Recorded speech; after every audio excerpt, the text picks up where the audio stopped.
Okay, so as of recently, I've had quite a few people reach out to me and ask me the difference between an elongated paddle and then also a normal standard paddle. Now, for those who don't know, I use an elongated paddle. I used to use more of a standard shape paddle, but then I switched over to an elongated paddle. I think there's a lot of people who don't know the difference between the two, and so this video is just kind of highlighting the pros and cons between the two. I'm not necessarily saying one is better than the other, but I would like to point out the differences between the two. So, from the history of pickleball in 1965, to my understanding, they came out with a paddle that was similar shaped to this paddle right here. It was a normal standard, it was a wooden paddle, but it looked like this, the shape looked like this. And for the past, I don't know, 40 to 50 years, pretty much ever since they started the game of pickleball, the shape has been primarily the same, always going back to the standard wide body shape. I would say as of the past 5 years, the technology has really changed with regards to paddles. Obviously, that is bound to happen when more money and more companies and as the sport grows. Obviously, the paddles are going to change to some extent. But for the past 40 to 50 years, the paddle was pretty much the same. It was the same shape. They would change the surface a little bit to some extent, but for the most part, like I said, the paddle was the same shape. No one was coming out with anything new, innovating, creating, anything like that. And then to my knowledge, I could be wrong, Selkirk was the very first company to come out with an elongated shape. It was called the Selkirk Omni paddle. Now it was, this is the Vulcan paddle, it's not a Selkirk paddle.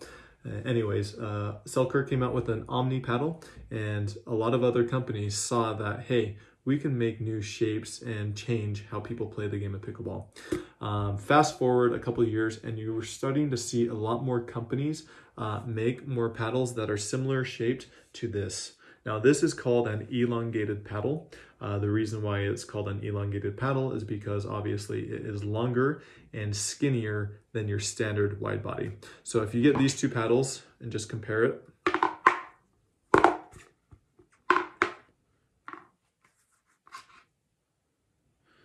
so with the elongated paddle, for the most part, you're going to see quite a bit longer reach. So you're going to see about 1 to 2 inches reach, longer reach. However, you do lose the width on the paddle.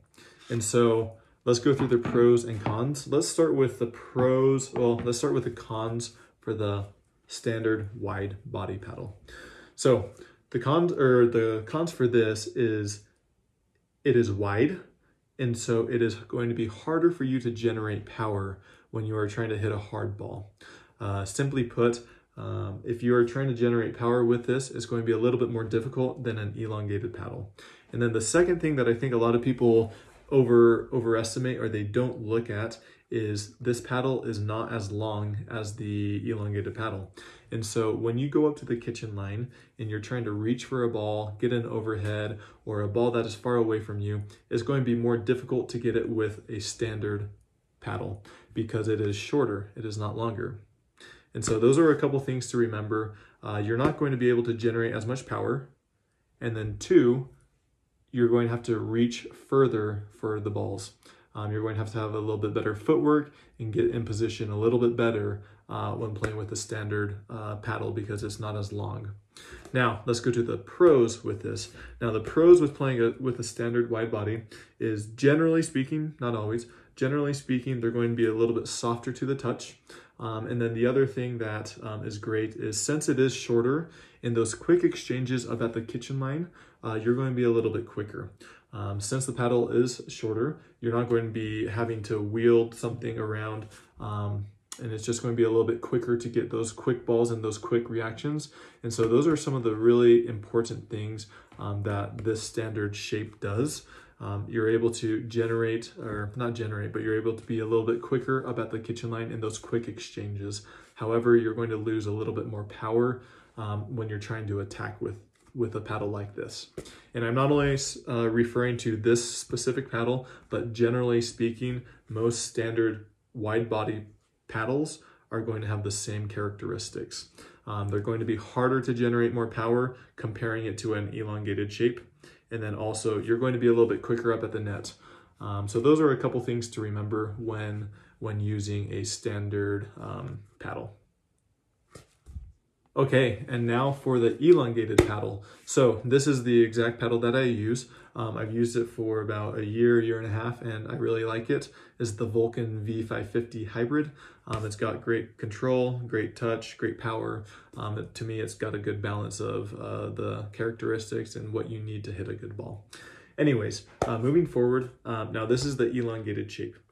For a lot of tennis players, racquetball players, anybody coming from a racket sports background, oftentimes you're going to feel maybe a little bit more natural with a paddle like this because this is more similar shaped to what you were coming from. So this is pretty similar shape to a tennis racket, more so than the standard wide body paddle. Now let's start with the cons with this paddle in comparing to the standard wide body. So the cons with this is that it is more narrow, and so you really have to hit the ball kind of directly in the middle almost every single time. If you're off-centered even a little bit, it won't be the sweet spot, and you might just miss it, or it might hit the rim. And so your accuracy while hitting the ball has to be really accurate. And then also another con is when you're up at the net in those quick exchanges, generally you're going to be a little bit slower comparing it to a wide body paddle because this is longer. And so if you think of it as if you had a long stick or something like that, and you were trying to move it around your body as quick as you can, you're going to be slower than if you had a short stick and you were just going side to side as quick as you can. So same theory applies to these paddles. This is a little bit longer than the standard wide body, and so it's going to be harder or take longer for you to go side to side in those quick exchanges, which could result in the point. However, on the flip side, with this paddle being a little bit longer, you are going to generate more power, which is great. Up at the net, you're able to be more offensive, and then also from the back, you can really drive a lot of balls that will have a lot of pace and power behind it. And then the other thing that I really like that I said earlier, I think a lot of people overlook, is the reach. If you're standing up at the kitchen line and you're stretched out as far as you can, and with a standard wide body paddle, you're only going to be so far, but with this paddle, you're going to give yourself another 1 to 2 inches. That might not seem like a lot of reach. However, when you're up at the kitchen line and those 1 to 2 inches or 3 inches, those will really make the difference between whether or not you're able to smash the ball or just block it back. And so that's what I really like about these elongated paddles. I think personally, a lot of the higher end players, they're able to accurately hit the ball where they want almost every single time. Most of the time, they're not hitting the balls here on the side, here, down here, up here on the corner. Most of the time, they're hitting it right here. And so I think a lot of people would rather give themselves a little bit more reach rather than give themselves a little bit more width. And that will result in being able to hit the ball harder and have more reach. Anyways, those are the two main differences between the two paddles, the standard wide body. Both are great paddles. It depends on your playing style. And then also what you like to, how you like to play, if it's more offensive or more defensive. If you are more defensive, then I might suggest going with something like this.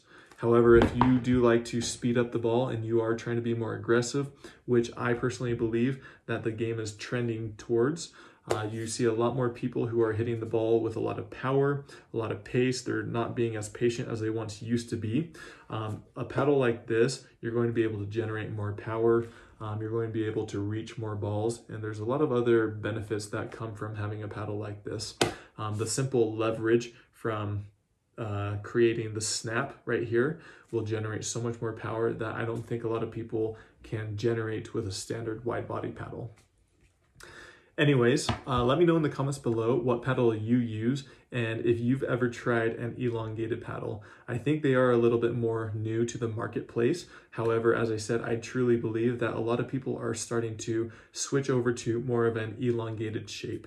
And you're starting to see that because a lot of the companies, they used to simply make a standard wide body like this, and now they're almost going they're almost going in between the two, where it's not a true elongated form, but is in the middle between the two. It's a little bit longer and a little bit more narrow versus a standard wide body. And so I think we're starting to find that mix of the two, or more elongated shapes. As always, if you like this video, make sure to like and subscribe for more content. Thanks again for your time, and have a great day.